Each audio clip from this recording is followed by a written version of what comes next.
چیز ہے، اس کے بعد بھی اگر آنکھ نہیں کھلتی کسی انسان کی تو میں نہیں سمجھتا کہ وہ اپنے گرد اس نے جو یہ فلا تزکوا انفسکم، اس نے جو اپنے گرد تزکیہ نفس کا ایک مصنوعی حالہ بنا لیا ہے، کبھی بھی وہ اس حالے سے نکل سکے گا اگر اس حدیث سے بھی آنکھ نہ کھلی۔ اور وہ حدیث کیا ہے؟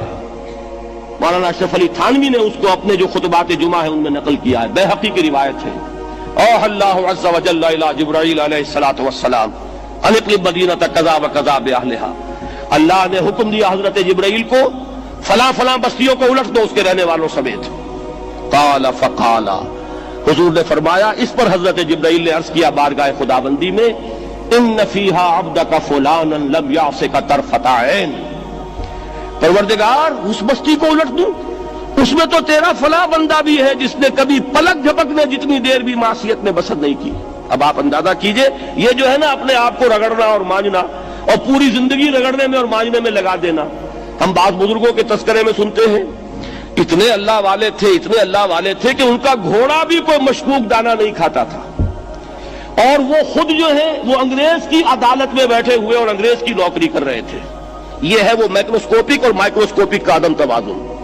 طاغوت کی چاکری کر رہے ہیں، انگریز کی ملازمت کر رہے ہیں، انگریز کے قانون کی تنفیذ کے اندر اعلی کار بن رہے ہیں،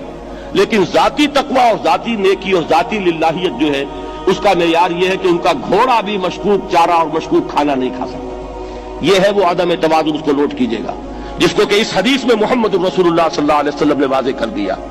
کہ حضرت جبرائیل عرض کرتے ہیں کہ اللہ فلاں بستی کو الٹ دوں، اس میں تو تیرا فلاں بندہ بھی ہے جس نے پلک جھپکنے جتنی دیر بھی معصیت میں بسر نہیں کی۔ ذاتی نیکی کا اب اس سے اونچا کوئی مقام کوئی شخص مجھے اگر بتا سکے تو میں اس کا مرید ہو جاؤں گا۔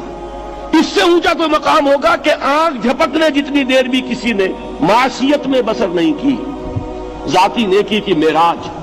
لیکن حکم کیا ہوا بارگاہ خداوندی سے؟ قال فقال، حضور نے فرمایا، اللہ تعالیٰ نے حکم لیا جبرائیل کو، اقلب علیہ وعلیہ، الٹو اس بستی کو، پہلے اس بدبخت پر پھر دوسروں پر۔ کیوں؟ فإن وجهه لم يتمار في ساعة قط، اس لیے کہ اس کا چہرہ کبھی میری غیرت میں سرخ نہیں ہوا، اس چہرے کا رنگ نہیں بدلا۔ بے غیرت انسان، بدیاں پھیلتی رہیں، میرے دین کو روندا جاتا رہا، میری شریعت کی دھجیاں بگڑتی رہیں، اوامر کا مذاق اڑایا جاتا رہا، نواہی کے لیے دنیا کے اندر جن چیزوں سے میں نے روکا اس کے لیے فلسفے تراشے گئے، اور یہ لگا رہا مست رکھو ذکر و فکر صبح گاہی میں اسے، یہ سوائے ذاتی اپنے اس اصلاح کے اور ذاتی تقویٰ کے اور ذاتی نیکی کے اور ذاتی عبادت گزاری کے یہ میدان میں نہیں آیا، اس کا خون نہیں کھولا کبھی، اس کے چہرے کا رنگ متغیر نہیں ہوا، لہذا یہ دوہرا مجرم ہے۔ یہ ہے وہ تصور جو یہاں پر نوٹ کیجئے۔ ہاں، اس کے یہ معنی بھی نہیں ہے کہ نماز بھی نہیں پڑھ رہے، روزہ بھی نہیں رکھ رہے، اقامت دین کے کارکن ہیں، فرض نماز آ گئی ہے وہ چلی جا رہی ہے، جماعت کا کوئی اہتمام نہیں ہے۔ اب یہ دو انتہائیں ہیں، ایک انتہا یہ کہ وہ تزکیہ نفس جو ہے اسی میں وہ رگڑنے اور مانجنے کا عمل جاری ہے،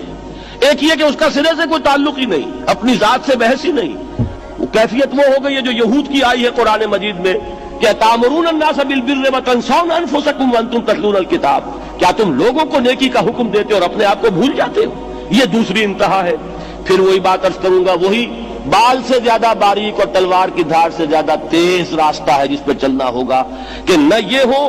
کہ وہ مبالغہ ہو رہا ہو، اپنی ذاتی اصلاح میں تو مبالغہ کی حد تک آگے جا رہے ہیں، اور دوسرے یہ کہ اپنے دین کی تبلیغ و اشاعت، اقامت دین کی جدوجہد، اس کا کھانا ہی نہیں کھولا زندگی میں، وہ کھاتا ہی نہیں کھلا۔